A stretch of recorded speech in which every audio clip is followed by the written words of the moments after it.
Hey everyone, welcome to the webinar today, and thank you to everyone that's been dropping comments in the chat just before we even started here. And thank you to everyone that's here bang on time for the live session, but I'm sure we will have a few more people joining us over the next couple of minutes. So while they continue to join, I'll introduce our guest experts. So I'm delighted to be joined today by Navah Hopkins, brand evangelist at Optmyzr and one of the top 25 PPC influencers based on the annual rankings put together by the team over at ppcsurvey.com. So how are you today, Navah? I am magnificently well because we get to talk about one of my favorite topics ever. And it's a beautiful winter day. My pups are happy. Life is good. Nice, nice. You're based in Rhode Island, right?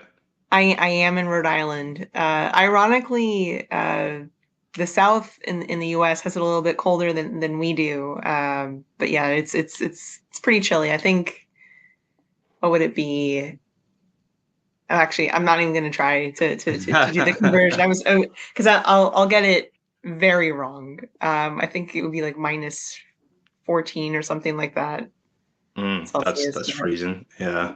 I know 2024 was a super busy year for you in terms of traveling, and I don't know whether your schedule's looking any easier for 2025 compared to last year. So what's interesting is this year started with what, 8 plane crashes. So we do have a travel schedule, but I've been debating the value of flying. So if I'm at an event, it was worth me rolling that D20 and gambling with one meeting death or a plane crash. So I'll give a shout out to the events that I'm definitely going to be at. So hopefully I'll see you and the wonderful Lunio and of course the audience there. I'm going to be at SMX Munich, going to be at Brighton SEO, Women in Tech SEO Fest, both Portland and Philadelphia. And then I know there's another one I'm missing. I'll think of it. But yeah, the SMX. Oh, and of course the US SMX event in Boston. But that I'm not flying, so that's why it slipped my mind. That I could take a train, much Nice. Yeah, safer. it's been a bad run for planes recently. I don't know what's going on, but yeah, hopefully it'll get a bit better throughout the rest of the year. We have had a few more people join now, so I'll kind of get going with some housekeeping. Again, welcome everyone. Very glad to have you here either live or if you're watching back on demand. For those that don't know me, I'm James, the content lead here at Lunio. I'll be hosting the webinar today, asking Navah some questions about value-based bidding, and we're aiming for around 50 minutes to get through the content with some time left at the end for Q&A, which I'll say more about in just a second. But a few other bits of housekeeping before we get into today's agenda. We are recording the session and it will be available to watch back on demand. So I know a few people have been asking about that in the comments, but don't worry, it is on demand and it will be available to watch back on YouTube. If you have any questions for Navah, please pop them into the dedicated Q&A tab so that they don't get lost in the chat here. And we'll try and get round to as many of those as we can at the end of the session. You can also upvote the questions that you're most interested in. So that's helpful for me when it comes to the end when we're prioritizing which questions to answer. If you see someone else has asked a question that you're interested in, do give it an upvote to help prioritize those. And we'll also have our team here at Lunio behind the scenes responding to some of the questions in the chat as well. We've also got some resources today in the docs tab here in Goldcast, and I'll be directing your attention there at relevant parts of the session today so you can get more context and some free resources that relate to the content we'll be covering. And in the docs section, you can also find the link to Navah's LinkedIn profile so you can connect with her if you'd like to get the latest updates. We will be running a few audience polls during the session, which you can vote on in the polls tab, which will appear in just a moment. So please do give us your responses there. You should see a notification pop up whenever a new poll is open for responses, and you can respond by clicking on the polls tab. So on that note, I'm just going to bring up our first question here for today. So I'll open this poll, and you should now see that the polls tab has appeared next to the docs tab. And I'm just going to share this initial one on screen.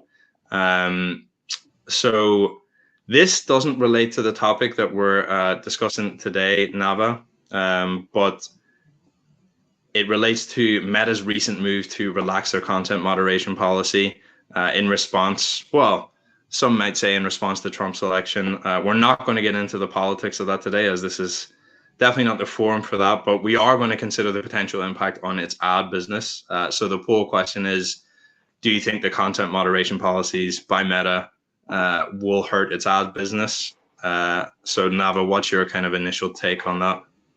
So I'm going to answer as a marketer and I'm going to answer as a consumer, respecting that we are not going to get into politics. This is purely just the mechanics of it, because Lord knows we don't want to start off on a wrong foot.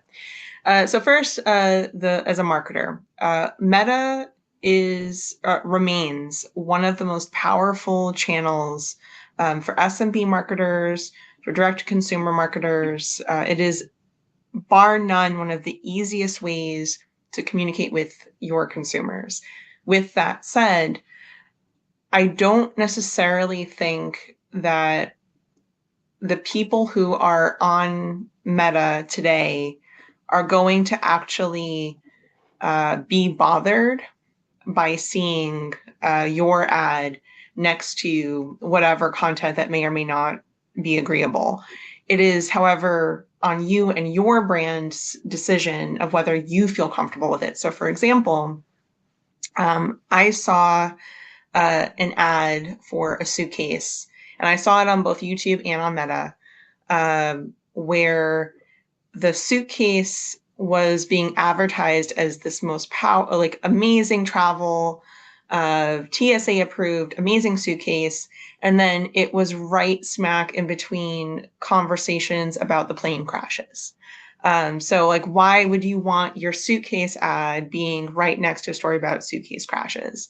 There was another case where a business ad, I think it was for Salesforce or something like that, was on Meta, and it was right next to a story about a dog being euthanized because the dog was sexually assaulted by prisoners. And like that was a real story on Meta. So this is not necessarily a question of whether the consumers will be bothered by seeing the ad there. It's a question about whether you feel comfortable with it. Now, in terms of as a marketer and what you can do with that, we as advertisers are held to much stricter standards than organic posters, because organic posters have their reach constrained, at least by official numbers, by about 97%. Only 3% will happen naturally unless it's a breakout post. So if you're going to be in a restricted industry and you want to kind of skirt the line, there is a path forward where you make an organic post and then you pay to boost it. And that is a path that some people are going down. I personally don't think it's scalable. I don't think that it's going to lead to the best results for your marketing dollars, but it is a path forward if you want to treat Meta as the unrestricted go gangbusters channel that it used to be. If, however, you want to treat it as a serious channel, and then I promise I'll wrap up, just bear in mind that you will always have stricter regulation than what organic posters are going to have to contend with. And I guess I'll leave my personal consumer feelings out of it because we're running up on time. Yeah. We'll steer it back to value-based bidding, but thank you for those insights. Now, it's definitely interesting to see how that plays out. The other poll questions that we have that will be opening throughout the session will be in relation to value-based bidding, but usually we like just to pick a bit more of a controversial or a bit more of a topical kind of news-based poll initially. So I'm just going to bring our agenda slide up on screen here now, and I'm just going to run through the topics that we will be covering in relation to value-based bidding. So we've got 11 main points to cover on the agenda today. So first, we'll cover the very basic fundamentals of value-based bidding. Next, we're going to talk about Optmyzr's 4-point framework for value-based bidding. After that, we will discuss how you can share better data with Google Ads, including a quick look at the new codeless conversion tracking feature they've just introduced. And we'll also get into a helpful tool that you can use to automate the tracking and connection of your lead data with Google Ads. Then we'll go on to look at how to assign clear conversion values with a helpful calculator from Google to speed up that process. Following on from that, we'll explore how to choose the right conversion action to optimize bidding with some helpful advice from Ginny Marvin, Google's ad product liaison, who I'm sure many of you will already be aware of. After that, we'll look at building rules for conversion values and how you can use a helpful feature from Optmyzr to help manage those conversion value rules. Then we'll look at choosing the right bidding strategy. There's kind of only two options to go with when it comes to value-based bidding, but there are some important caveats to be aware of in relation to both of those. Following on from that, we will look at how you can structure your account for optimal performance and some pointers you need to be mindful of there. Then we'll explore how to properly test and evaluate value-based bidding before making the switch to make sure that you're fairly assessing the performance outcomes, as well as how you can use Google's bid strategy report to dive a little deeper into some of the numbers and metrics there. And lastly, we will quickly cover the impact of removing invalid traffic from lead gen campaigns with an exclusive look at some of the data we've collected for our upcoming report analyzing the impact of IVT on the SaaS sector specifically. That report will be due to be published next week, but I'll be giving you a sneak peek of some of the highlights of that before we wrap up today. As I mentioned before, when we get through all the content, we will have a bit of time left at the end for a Q&A session with Navah. So please do pop those into the Q&A tab. And with that said, we will get into the main topics for today. So I'll just change the slide here. And on this slide, we've got a very nice simple diagram from Google, which kind of neatly explains the core principle at the heart of value-based bidding for lead gen. And that is simply the fact that your bids are going to be adjusted based on the likely revenue that a particular lead or conversion is going to bring to your business. Also, the quote that you can see on the slide here, which reads, a $50 lead that never converts isn't actually cheaper than a $300 lead that closes, is taken from a newsletter from Exit 5, which goes into the risks associated with getting overly fixated on the cost per lead metric, which is very easy to do. Of course, it's important to be mindful of CPL, but as explained in the newsletter, driving huge volumes of cheap leads, which almost never convert, isn't going to deliver the results that you ultimately want as a business. If you're interested in checking out that Exit 5 newsletter, you can get a link to that in the Docs tab. But Navah, if we just kind of on a basic level, could you explain how you would assess whether, switching to a value-based approach for lead gen campaigns is the right move to make for your business? Sure. So one of the main considerations is conversion volume threshold. So if you are going to have enough conversions for smart bidding, or honestly, even for manual bidding, I'll shamelessly plug Optmyzr, did a study that looked at bidding strategies, and we actually found that manual still needed a certain amount of conversions in order to be successful regardless. So it's not like any bidding strategy is safe if you don't meet a certain threshold. But what we found is that you need to have at least 50 or more conversions in a 30-day period in order for bidding to be successful, in order to be able to communicate effectively. And so one of the reasons to switch to value-based bidding if you're a lead gen is that you want to take advantage of micro conversions. I saw the point that it was 30. That's a Google and Microsoft stated number. The actual amount that we consistently found is 50. And I'll actually point out SMEC did a similar study that inspired us to look at our data, and they found that the number was actually 60 or more. So you definitely want to have at least 50 or more conversions. So if you're in lead gen, you might not get 50 leads in a month. It depends on the quality of the lead.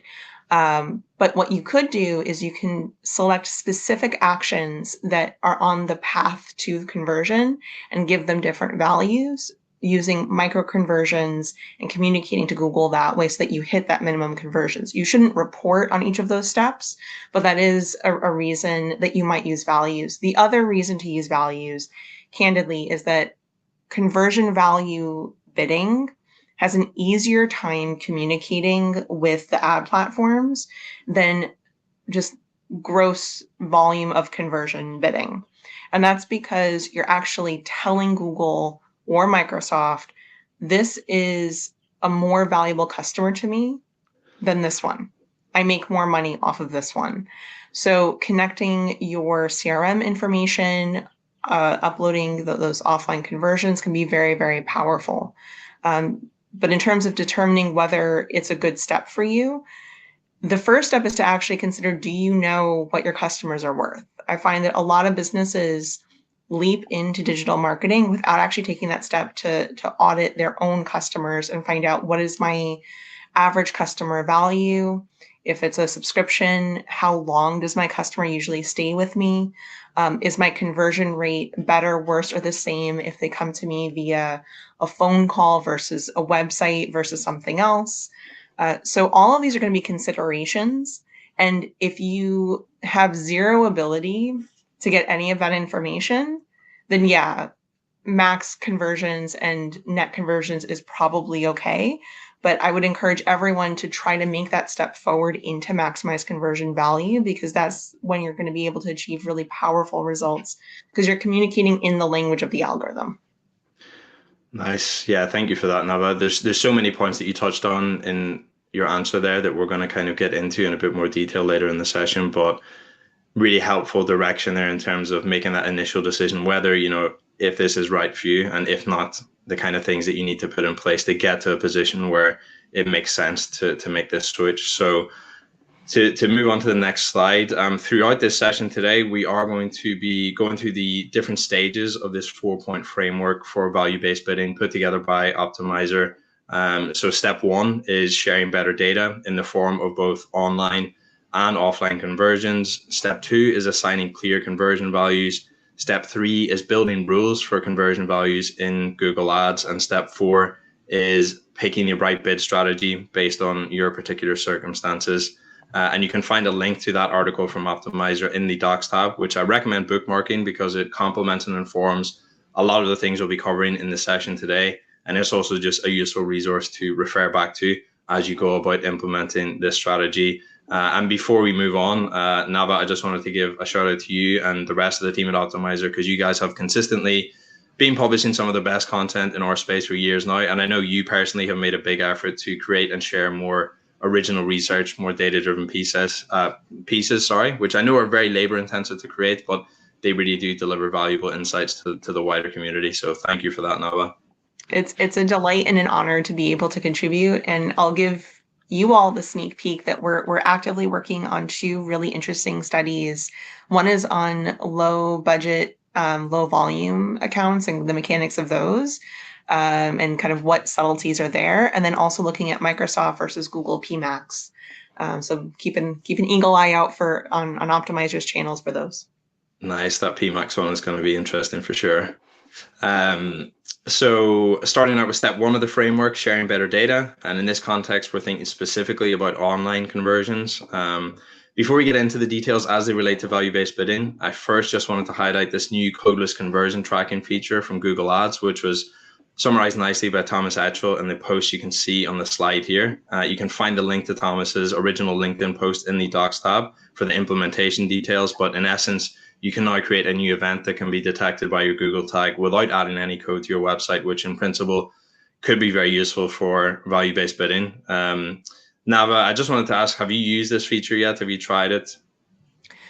So what's really funny is I have, and I don't know how I feel about it, because the customer I used it for has such a small amount of data that I can't be confident that it's working effectively. But on the other hand, the process was very seamless. And I will say that it is very interesting seeing how Google is investing the effort to help advertisers. So those of you who've been following my career for a while know that I started off in the public space at WordStream. And one of the things that we did is we actually had an entire team whose whole job was to help people set up their conversion tracking. We would actually schedule appointments to get conversion tracking set up correctly on people's sites. And that was an included service for pretty much every customer. And the reason we did that is because if you can't have your conversion tracking set up correctly, none of it's going to matter. You're not going to see any value. And so the fact that Google is investing not only in the codeless conversion tracking, but also in a dedicated conversion tracking setup team that they will put your clients or you in touch with to help you actually implement conversion tracking signals that Google is trying to solve the SMB problem of I can't afford $1,000 a month, $5,000 a month, $10,000 a month, or euro or pounds a month if I don't have conversion tracking. And they also acknowledge that they can't push and force smart bidding if there isn't conversion tracking in place. So the fact that we're seeing this implemented and the fact that we're seeing Google invest not only in a SaaS solution with the codeless conversion tracking, but also a true service solution where there's humans that you can get in touch with to help you set up your conversion tracking, that is worth paying attention to, because I wouldn't be surprised if in a year, all we have are smart bidding options. There is no manual, because there won't be an excuse. Well, you have your conversion tracking, so like clearly it's there. The positive optimist in me sees this as, this is amazing, this is great, we're helping people. The tin hat, let's ask some questions. I do wonder how much this is the stepping stone towards no manual bidding or no auto bidding, and that it's a purely smart bidding world. Yeah, that's we love a good tinfoil hat conspiracy theory around here now and again. But yeah, it'll be interesting for sure. And it's a good point that it kind of signals the direction that Google is heading in and what they're thinking. I don't know, Navah, just in relation to the meme that we can see here, like one thing to avoid getting yourself into the same situation as Mr. Bean would be, do not set page views as your primary conversion action. And we'll talk in a lot more detail about your primary conversion action for these kinds of campaigns later on. Other than, is the only advice you can really give here is just to spend the time to get this right. And if you don't have the resources to get it right yourself, to kind of reach out to those who can help you with this in terms of getting conversion tracking set up. Yes and no. So this goes back to my earlier point about micro conversions. If you are setting page views as a conversion and it's an intentional choice because you are using a micro conversion strategy, that is totally valid. But that means that you're sending a value associated with that is pennies compared to other conversion actions in the path. So I'm not going to tell you you're inherently wrong for setting page views as a conversion action. But I will tell you that if it's unintentional and this is just something that accidentally happened, or you're setting every single thing that's an event in GA4 as a primary conversion action in Google, that is wrong. You do not want to do that. And the reason that you don't want to do it is you are then double, triple, quadruple counting your conversions, and Google's going to put your budget disproportionately in things that got conversions, not necessarily that were valuable conversions. So I saw that comment in chat, like it is wrong. I'm of the opinion that there is no inherently right or wrong strategy if there's a strategy behind it and you stick to it. However, if what you're doing is just throwing spaghetti at the wall, then obviously that's wrong. Like, don't do that. Like, have a reason why you do the thing. The other thing I'll say about this is that GA4, in an attempt to be helpful, Google added a whole bunch of primary actions from Universal Analytics converting into GA4 into Google Ads. And that caused some really big double, triple, quadruple counting issues. So I know we're set to talk about primary versus secondary conversion actions later, just in case. Primary is that it feeds into Google's bidding and reporting, so it will actually count for something. Secondary is it's just observation, and you'll see in all conversions versus normal conversions. You are more than entitled to have anything you want as a secondary conversion action. But if you've accidentally added page views as a conversion action, as a primary conversion action, and you didn't intend to, there's a handy dandy tool in your bidding and budget section under the tools section that lets you make adjustments and to exclude data. So if you made that mistake or if someone made that mistake on your behalf, you then can exclude that data so that Google doesn't accidentally put your budget behind something that generated 50 page views but 0 form fills. Nice. That's a really helpful point there on how to get around that if it's a mistake that you have made in the past. So moving on from online conversions, and the next element to think about would be offline conversions, which is especially important in the context of lead gen. So Google's offline conversion imports let you directly import conversions that took place offline, which you can pass back to Google via tools like Zapier, direct CRM integrations with Salesforce or HubSpot, or by the good old-fashioned uploading formatted spreadsheets directly into Google Ads. And on this slide, we can also see a diagram presenting how Google enhanced conversions for leads works, which can also be a helpful feature here. I won't spend a huge amount of time, but it essentially uses first-party user-provided data from your website to measure sales and transactions that happen off your website. So a user hits a landing page, fills out a form in your website, providing details like their name and email address. Google hashes that data to anonymize it, and the lead information is also stored in your CRM as first-party data. Google can then attribute conversions that happen later down the line by matching that hashed conversion information back to the initial ad that drove the lead. But Navah, is there any tips that you give when it comes to offline conversion tracking, or any pitfalls that people should be aware of here? So the biggest one is making sure that if you're using a CRM system like Salesforce or HubSpot, that you actually have done the work to make sure that that data is clean and that your sales team and your CS team aren't muddying the data. A lot of times there will be sales organizations that have a very competitive structure. And so the sales team is actually incentivized to make adjustments to entries so that they can hold on to as many leads as possible. But if that's your source of truth and that's being fed into Google, then you're going to have bad data. So really make sure that before you do anything integration wise, you've cleaned up your internal systems and you trust implicitly all of the things that are there. The other thing I'll say is that you don't have to use fancy integrations. It is perfectly acceptable to upload a Google Sheet or an Excel doc and use that if you need to. But it is important that you're uploading something, because if you're not uploading any of that information, Google has no idea what the actual end story is or what the punchline is of that lead. And so if you are upset over the quality, or we can talk about Google sending me all these spam leads, people that are just filling out my form with junk and like it's bad. Well, if you don't tell Google that that's happening through connecting with offline conversions or using a Zapier integration or Salesforce or HubSpot, it won't know that. So if you see a lot of junk, that is a sign that you need to take those steps to integrate. And of course, partner with click fraud technology and protective technology. But that is a good sign to know that you have to do it.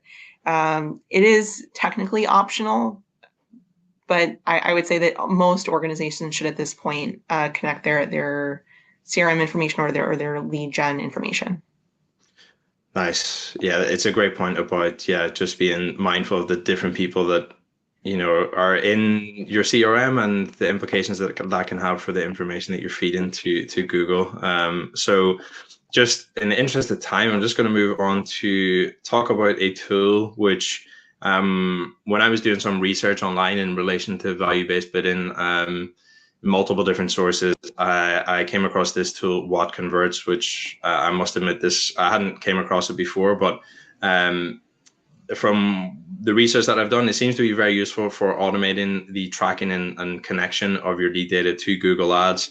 It will integrate with your CRM and automatically send the conversion data back to Google Ads when the sale is made. And apparently it's especially useful if you have dynamic conversion values that fluctuate based on the size of the deal or how much they purchase. Because I imagine that trying to feed all that highly variable data into Google manually could become a bit of a headache quite quickly. Getting into the details of what converts is kind of beyond the scope of this webinar, but if it does sound like something that might be useful to your business, I put a link to a crash course video on YouTube in the docs tab, which covers everything you need to know about that particular tool. So shout out to Josiah Roche for creating that crash course. Before we move on, Navah, have you ever come across What Converts? Have you ever used it yourself? I love What Converts. I think What Converts is great. But I also think that What Converts is good for people that are going to follow that ethos. This is kind of a blanket statement, so it applies to What Converts, but it applies to everything. You should use the tools and resources that are going to fit you and your business. So if you explore What Converts and it's not quite working, you don't have to use it because you heard about it on a webinar. But I definitely do encourage you to test it because it is a useful resource. Nice. So to move on to the next step, point 2 in the Optmyzr framework, assigning clear and meaningful conversion values. And I know you've kind of touched on this already, Navah, in some of your answers. But as you can see on the slide here, arguably this is one of the most important parts of this whole process if you want your value-based strategy to deliver the business outcomes that you actually want at the end of the day. So Google have also got this kind of helpful conversion value calculator tool designed to do the heavy lifting for you and kind of spit out an estimated value for each conversion action along your lead to sale journey, which is really helpful when it comes to ensuring your bidding's aligned with the revenue potential of each lead. But also, there's different kinds of numbers that you can use for those values. So Navah, could you talk us through some of those values which are listed there on the slide, so profit margin, customer lifetime value, things like that, and how do you know which is the kind of right one for your business? So the first and most important rule about what value to use is what you have the permission and confidence in using from stakeholders and from the brand. So profit margin, a lot of people will hold that back because they don't feel comfortable telling Google or Microsoft what their actual profit margins are because they're afraid that the bids will exceed a certain amount. Now, it's worth noting that you can use within portfolio bidding bid floors, so minimums and bid ceilings or caps. So if you wanted to take full advantage of the power of value-based bidding and actually share profit margins, you can have additional layers of protection. And I'll shamelessly plug Optmyzr. We have tools that help you do this, of monitoring the bids and making sure that your bids are still within reason. So profit margin is the gold standard, but it does bring with it some risks. Predicted customer lifetime value, that goes back to what I was talking about before, where you need to know what is your customer worth, how long do they typically stay with you. I'll sometimes, on the proxy value point, use the lowest possible customer value. So for example, at Optmyzr, the lowest amount someone can pay us to be a customer is $208. That's annualized monthly. So if I know that that's the lowest, I might use that as a proxy until I have the actual number that can be fed in through our CRM systems that are connected. But if I don't have that number, like say every single customer is different, or I'm not a software offering, I'm a lawyer or I'm a consultant or a designer or something where it's a bit more custom. Just think about what the average engagement you do across the past, say, 3 to 5 years of your business. What is the average? And then use that times the conversion rate by device. So if you know that speaking to someone, you tend to close 50% of the time. And when someone fills out a form, it tends to be a 35%, but those forms tend to yield higher value customers because they've like pre-qualified themselves. You can apply different conversion values based off of those conversion rates and probability of profit. Nice, nice. And in terms of the frequency that you should be passing this back, I know the recommendations are like daily if possible, right? Yeah, so daily if possible is great. I don't know how much folks paid attention to the Meridian Mm, release, just looking at the different cross-channel attribution and multi-channel attribution. The way Google functions is off of 7 and 14-day intervals. I know there's also a 21-day interval for their model-based learning and conversion modeling. If you can do daily, do that, amazing, but it's also okay if this is a 2-week cycle, knowing that that is going to impede the ramp up time of your campaigns. nice, nice. It's an important point to clarify there. Just there is a lot that we could say there, but just to kind of move on to the next slide, which somewhat follows on from this. As we can see here, we've kind of got the standard lead to sale journey for a typical SaaS business. It's possible your own journey might look very similar to this, but it's important to dedicate some time to sit down and think about your own particular unique circumstance, as every business is different. And when mapping out your own journey for your business, it is important to keep in mind those micro conversions that Navah was talking about earlier, which are small kind of secondary actions that people are taking prior to going on to become a customer eventually, such as watching a product demo video or signing up for a newsletter. And obviously, those values that you associate with those different kinds of actions should be different. And Navah, I guess the question for you here is like, what level of granularity should you get into here, and how do you identify which conversion actions along the customer journey are worth assigning value to? Yeah. So this is the webinar of shameless plugs. I owe you 20 in a bit, and Momo wants to join me for this answer. I'm actually giving a talk about this during SMX Munich on microconversions. So the thing to remember with microconversions is that you have a set number of tools that you can use to communicate with Google. So if you're classifying every single thing as a conversion for every single campaign, that's probably a mistake. But if you know that certain services have XYZ steps, you might have campaign-specific conversion actions that are associated, and they have their own respective values. So for example, beginning a form fill should almost always be an action in the path of microconversions. Watching a video that tends to have a high correlation to becoming a customer, reaching out, leaving a review, that likely should have a path in microconversions. Where I'm less excited about including something as a microconversion is, for example, clicking the logo to take you to the homepage. That's not necessarily as helpful. You actually don't want to hear Momo's opinion because she has a little gremlin voice. She's my cutest dog, but she has the scariest bark. It's actually really, really funny.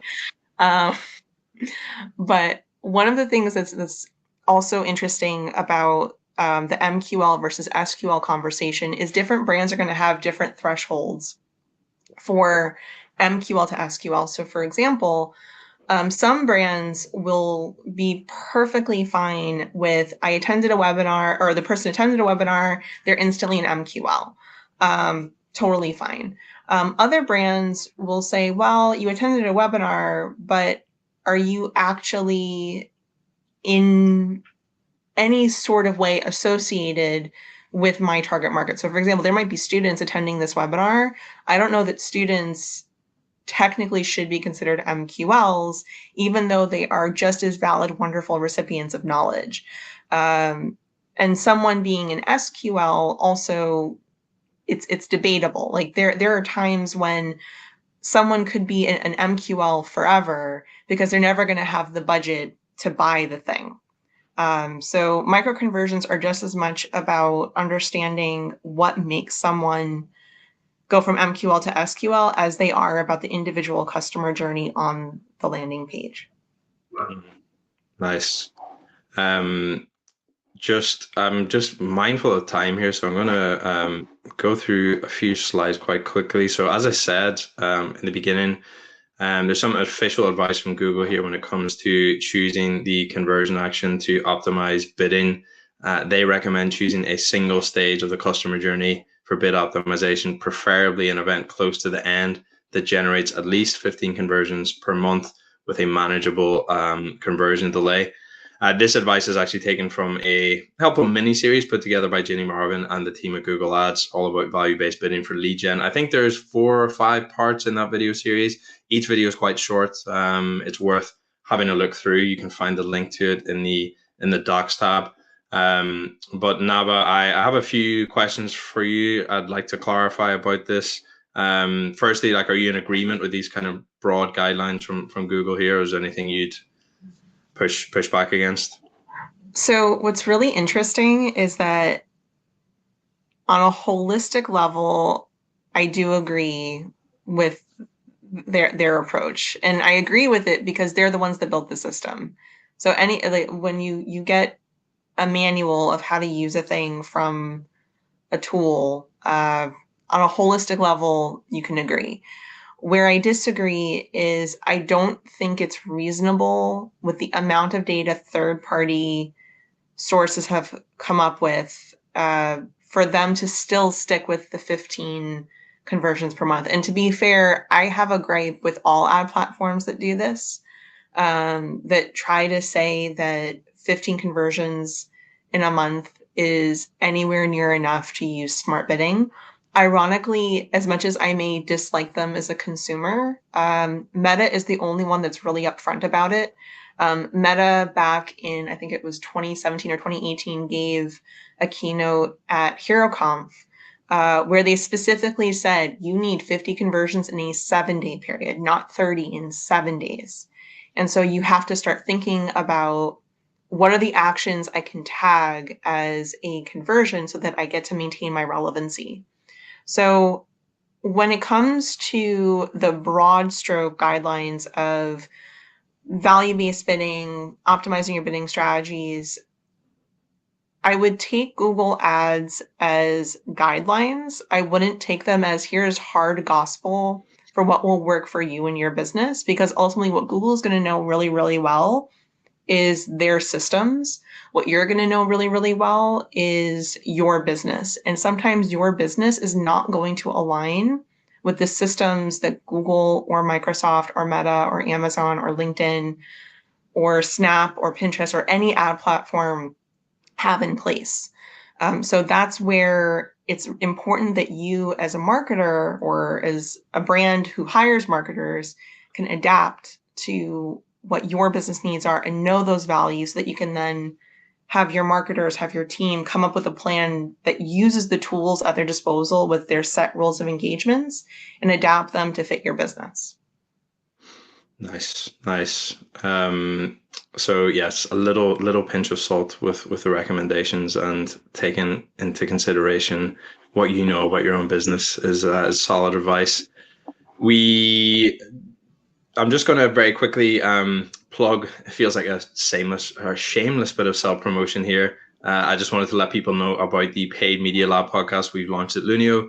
Since January, we've been releasing a new episode every week. We've actually just released one with Navah yesterday, which we recorded a while ago, but that was about how you can use DSA campaigns for competitor research. The link to that episode with Navah is in the docs tab if you want more tips and insights from her.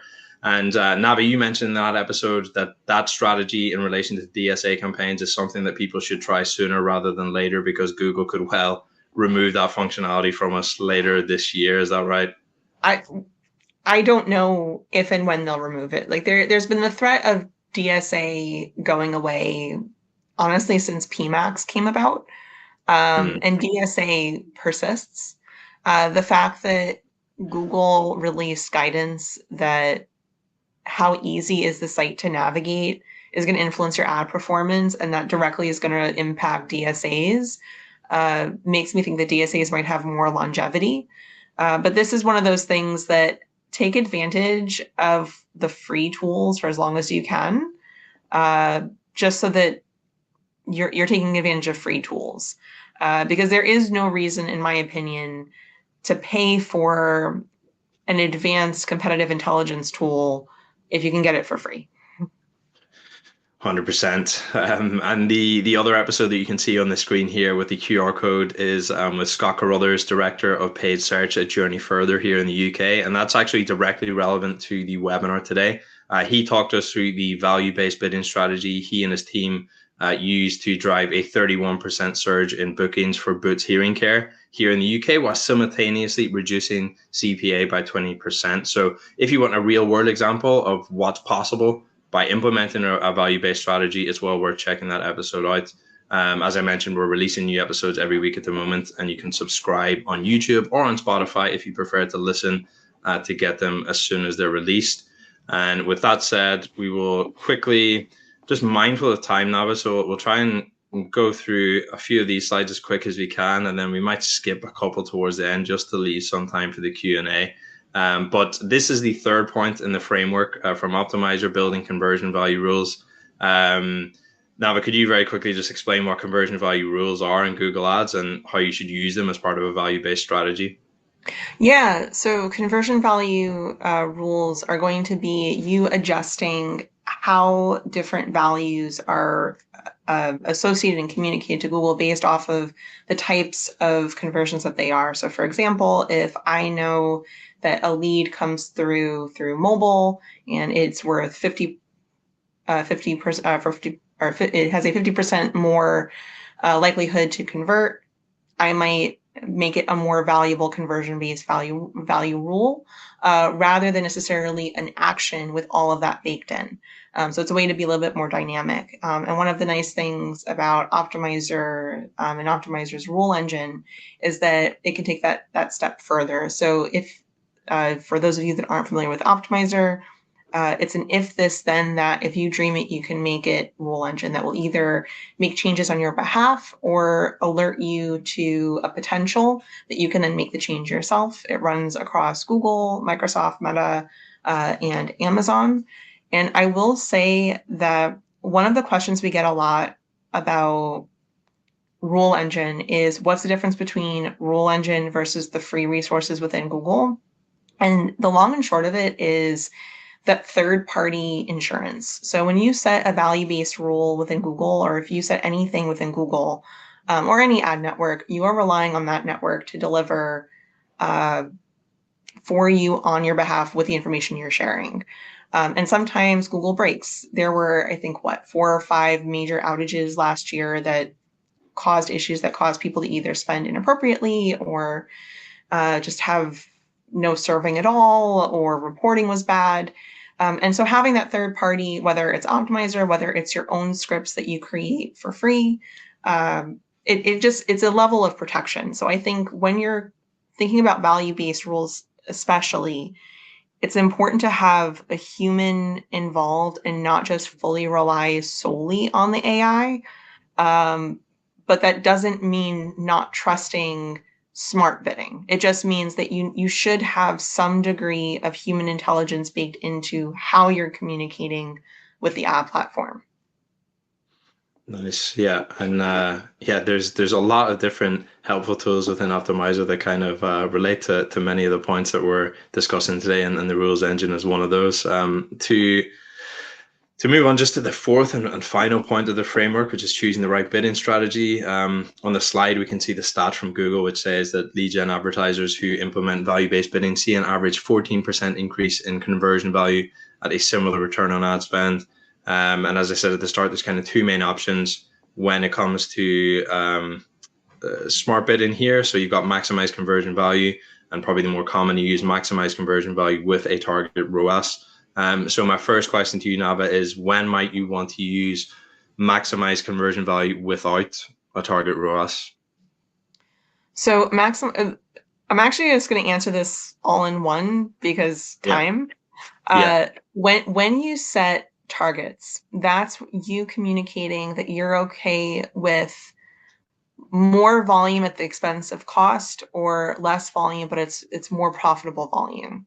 So you typically want to have a target for most things, but they're intelligent targets. So for example, your lower value products should probably have a higher ROAS goal than your higher value products, because you want more volume on your higher value products where you make more money, because you want more of those sorts of customers. You don't necessarily want as many customers coming in at super low margins. So that's why the ROAS has to be higher. I think a lot of people forget that target ROAS and even target CPA are the levers we have at our disposal to communicate with the system. But if you truly do not have any feelings whatsoever and just want to learn how Google would spend your money with no guidance, and that is a valuable thing to do too, so that you see what parts of your business naturally get access to budget. That's when a pure maximize conversion value is helpful. But in almost every case, using the lever of volume with a higher TROAS goal, or rather, no, volume with a lower TROAS goal, or value with a higher TROAS goal is the way to go. Nice. So now if we just look at, there's a few points to kind of outside the 4-point framework, you do also need to be mindful of account structure here. So obviously consolidating campaigns as much as possible is still important to feed algorithms more data. But as you can see on the slide here, if you have different targets for different parts of your business, you should maintain at least one campaign for each. And you also need to decide at what level your conversion actions make sense. So as you can see on the slide here, you can have a single conversion action at the MCC level that guides all bid decisions across multiple accounts for the same company. Or if you have a campaign with a unique one-off goal where you don't want other campaigns to impact the smart bidding predictions, you can set it up with a campaign level conversion action. Navah, before I'm gonna, after this slide, I'm gonna skip a couple of slides and go on to the common pitfalls of value-based bidding. But before we jump there, is there any other things people should be mindful about when it comes to account structure? Yeah. So here's the thing that I don't think enough people talk about. There is an amount of privilege that comes with older accounts versus net new accounts. Older accounts are going to have more data. They're going to have legacy resources in them. And it is important to remember that if you have one of those older accounts, you may have strategies running that are not going to be nearly as compatible with today's tools and today's accounts, because those accounts don't have access to the things that you have. So for example, an expanded text ad is not possible in today's ad account world. So I would encourage those of you that have older accounts with the privilege of older accounts and data, look for opportunities to pause things that have no conversions or that have zero engagement, because that will free you up to have a more or an easier time to communicate with the ad platform in today's world. But know that you have an account structure that works. Stick with that structure. For everyone else that doesn't have 10, 15-year-old ad accounts, you probably should start shifting towards having the theme, whether that's the series of products, whether that's the market, whether that's the persona, whether that's the location, being the campaign, and then the ad groups are going to be the ways that serves it. I typically will talk about account structure as the campaign is the boss and the ad groups are the middle managers advocating on behalf of their keywords or targets, trying so hard to get access to budget. And if you have too many, it's really hard for that budget to find their way to the wonderful, amazing resources like keywords and targets that deserve it. So again, being mindful of time. If you have an old account, don't feel peer pressured to give up your structure, but everyone else, we probably do want to consolidate a little bit. Nice. So yeah, just on timing, I see we've got 5 minutes left before the end of the session. We're probably going to overrun by 5 or 10 minutes for the Q&A at the end. But before we get there, I think I'm just going to bring up this slide about common pitfalls, 5 of the most common ones associated with value-based bidding. We've touched on some of these already, but if a so Navah, it's just if we point number 2 there, we've kind of skipped over that, but just when you're analyzing the performance of value-based bidding, making sure to make sure the learning period is excluded from that analysis to make it a fair comparison. And it's the only thing I want to get in the recording, and then everyone feel free to ask me questions after, or connect on LinkedIn, and we'll happy to have an in-depth discussion. Learning periods are directly influenced by how much data, i.e. budget, is available. So if you are running a large account with big budgets, you probably have a faster learning period and can make decisions faster than a smaller account that has less budget, that is going to take much longer to clear the learning period and to have any statistical significance in the learnings. With that said, you don't want to make any giant changes in budgets in a short period of time, regardless of who you are. One of the biggest mistakes of my career, and this is me owning a mistake that was catastrophic at the time, but it was a great learning experience, is I upped a budget because the client told me to, from, I think it was like $800 a day to $3,000 a day. And I remember having a discussion about why we were doing this and like what to think about. And the reason it was a mistake is that Google said, oh my God, this budget is huge. There's no way we'll be able to average this across the 30.4 days. I better quadruple spend this, never mind double spend it. And so what ended up happening is the budget that was supposed to last the entire month got spent in 3 days.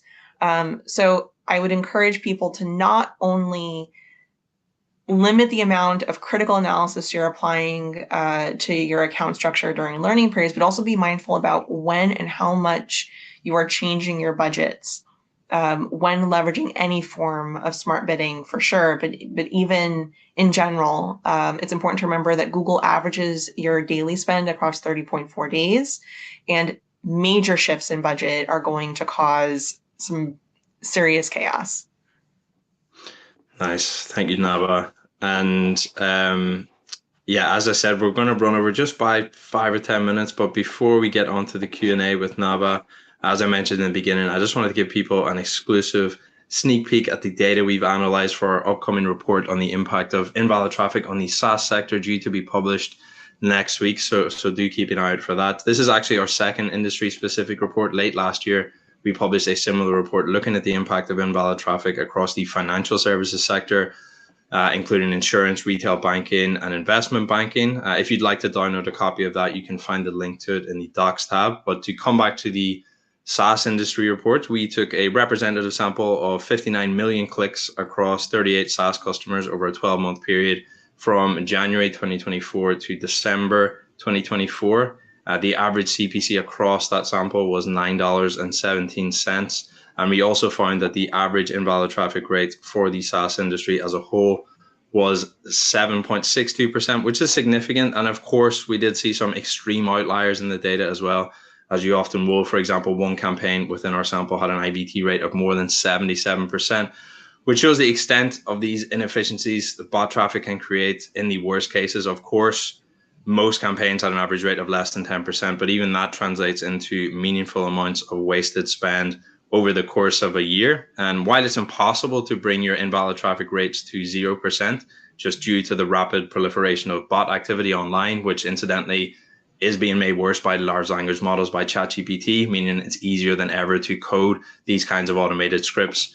Accounts protected by Lunio saw a significant 31% reduction in IVT rates. And if you're spending millions a year on paid search, that often means you're retaining hundreds of thousands of dollars in budget that otherwise would have went on fake and fraudulent clicks. And the costs stack up further when you consider that, as we mentioned earlier, spam leads often follow on from fake clicks. They can contaminate your CRM, waste the time of your sales team. So essentially, when you're pairing Lunio with a value-based bidding strategy, the two kind of work hand in hand to squeeze as much revenue as you can out of your ad budget. You're doing everything you can to try and limit the number of low quality spam leads entering your pipeline. So if you're interested in finding out what your own average invalid traffic rate is across your own lead gen campaigns, you can request a free traffic audit with Lunio, where we will monitor and analyze all your paid search clicks over the course of 2 weeks. And at the end, you will find out exactly where each of your campaigns stand in terms of invalid traffic. And then you can decide what you want to do from there once you've got that data in hand. The link to request a traffic audit can be found in the Docs tab if you're interested in that. But for now, we are going to move on to address some of the most upvoted questions in the Q&A tab here in the course of the next 5 minutes or so. So, Navah, I'm just going to bring the first question up on screen here. And just for everyone's knowledge, I know we're not going to get to all of the questions. Please be empowered to reach out if we don't get to it. More than happy to address. Thank you, Navah. Appreciate that. So the most upvoted question is from Julie, and that is the conversion threshold by account or campaign?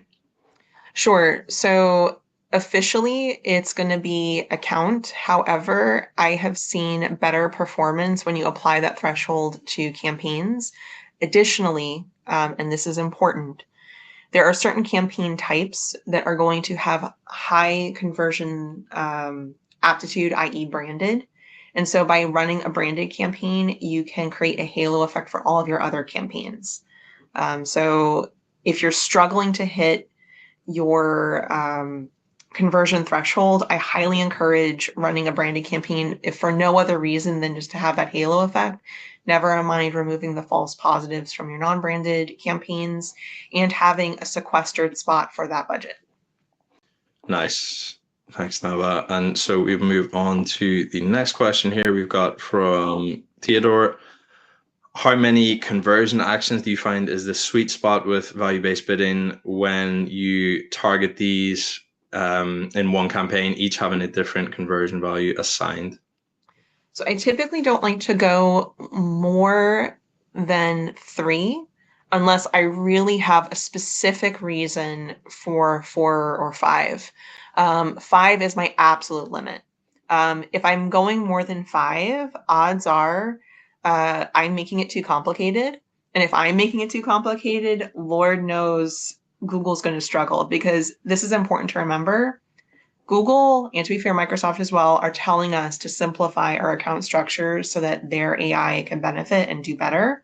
So if we're overcomplicating our conversion actions and over-segmenting them, that means that we're making our communication path more complicated.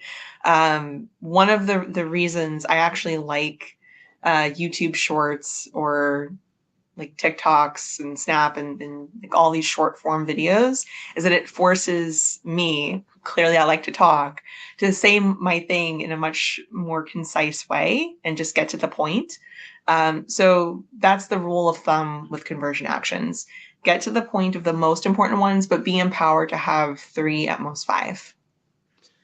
Nice. So the next question we've got is from Anna. So for a pest control client, I'm tracking forums, calls, and also the SQL value. Should I add the value for forums and calls? I already have the SQL.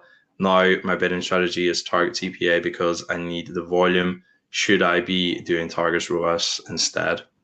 So TCPA and TROAS aren't going to necessarily impact your volume, because ultimately maximize conversions and maximize conversion value are going to shoot for conversions. And if you're not setting a different value for form fills or calls, they're effectively the same. Where it would start to be different is if you value phone calls more than form fills. So for example, a lot of the local companies I work with, if they have 24/7 amazing intake support, they value phone calls better because humans do a better job of selling other humans, and you can quickly qualify, quickly schedule, and it's great, unless your online form is a scheduling form.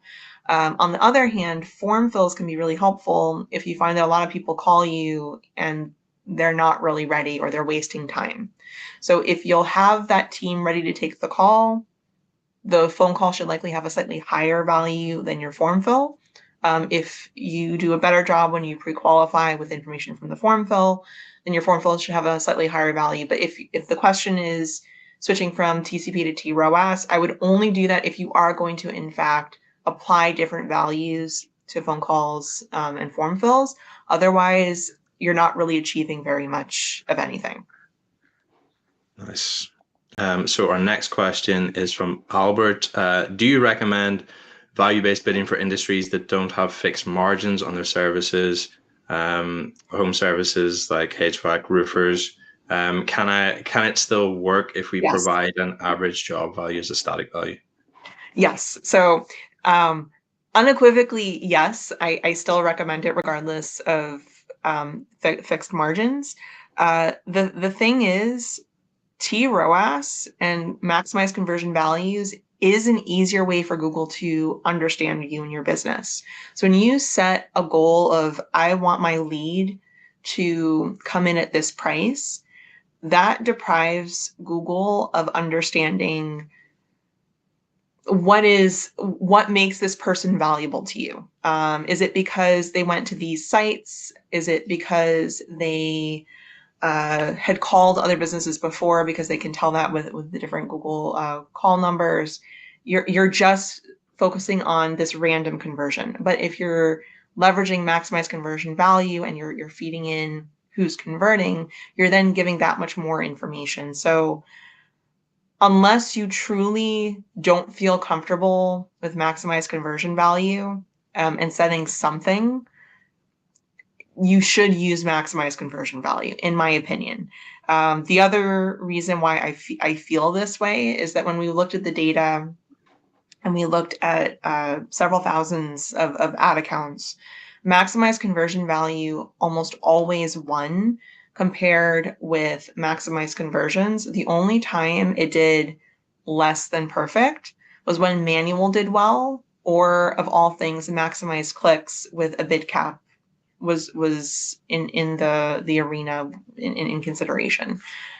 So I personally have never liked maximize conversions on its own because it deprives Google of those really useful, and deprives Microsoft of those really useful signals. Nice. And yeah, just there's we could be here for another hour, if we were going to go through all the questions. I'm just going to have to select maybe 2 more questions, Navah, Okay. and then we'll leave it there. But I'm just going to share the next question here, which is if a lead converts into a customer by making their first purchase, but then continues to make additional purchases within 90 days, is it possible to incrementally update the conversion value to reflect these additional transactions?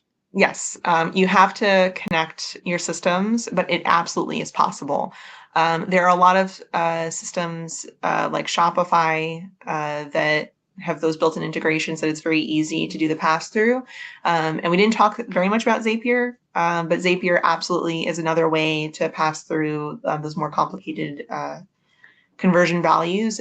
What you're going to do is that the conversion value is going to be dynamic instead of static. So long as you set it as dynamic and you configure it to integrate with what you connect, you absolutely can incrementally change it. Just bear in mind that your reporting will shift. And I'm going to call out actually Amazon on this. Amazon gets in trouble all the time for my numbers are different because of a 10-day difference. Well, that's because they actually update orders and they check to make sure conversion values are actually correct. So the numbers aren't always perfect on Amazon when you're first checking, but if you look at it across 30 days or 90 days, it's then very much accurate. So this goes to attribution, and it goes to how much data you share. So if you're really bad at sharing, you probably want to take the first pass of conversion values and not even worry about the incremental conversion values. But if you are going to take that step to connect, absolutely, you can hold Google accountable for that incremental conversion value. Nice. And just to bring up our final question here from Chris. So choosing the right goal. What would the recommendation be if you had multiple lead types or conversion actions? Each lead type is important to the customer journey, but some are more valuable than others. Should we have all lead types as macro conversions or only use the most valuable ones and the less valuable ones as micro conversions? or can this differ based on funnel stage of the campaign? So I need to make sure that this is really well understood.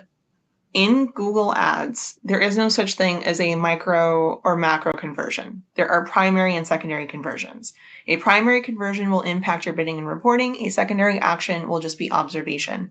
So I want to make sure that that is really clear. So when we're talking about micro and macro, if you set a micro conversion, you are in theory setting a primary conversion that is going to impact Google. So micro and macro should both be thought of as primary conversion actions that you're feeding into the system.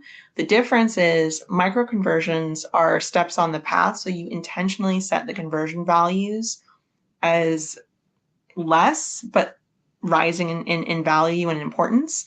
Whereas macro conversions are going to be the wholesale, just this is the one big action.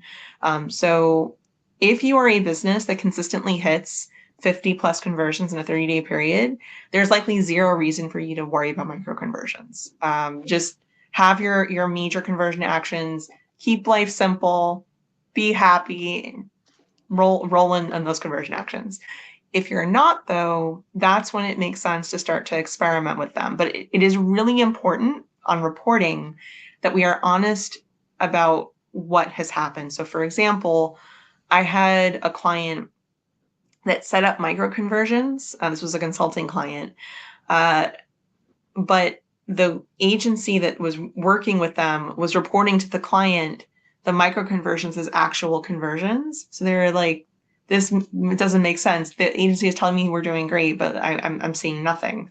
And so it's really important that we're honest and transparent about what we're setting as micro conversions to communicate with the tool and what we're actually tracking and reporting to our clients. Nice. Important distinction there. And just in the interest of time, we are going to need to leave it there so we don't run over too much. But as Navah mentioned, if you have more questions, and apologies to those we didn't get to, I had to prioritize the most upvoted ones, but please do reach out, connect with Navah. I'm sure she'll be happy to get into more discussions around the finer details of value-based bidding. Before we wrap up, Navah, is there anything else you'd like to mention? Direct people towards? Just give yourself grace. This is a complicated time, and I don't think I have ever struggled as much as I have in my, like at this point, almost 17 years of working in digital marketing as I have in this moment to find my care for marketing tasks. And just know that it is okay to have a day where you're like, all I can do right now is just sit and learn and think.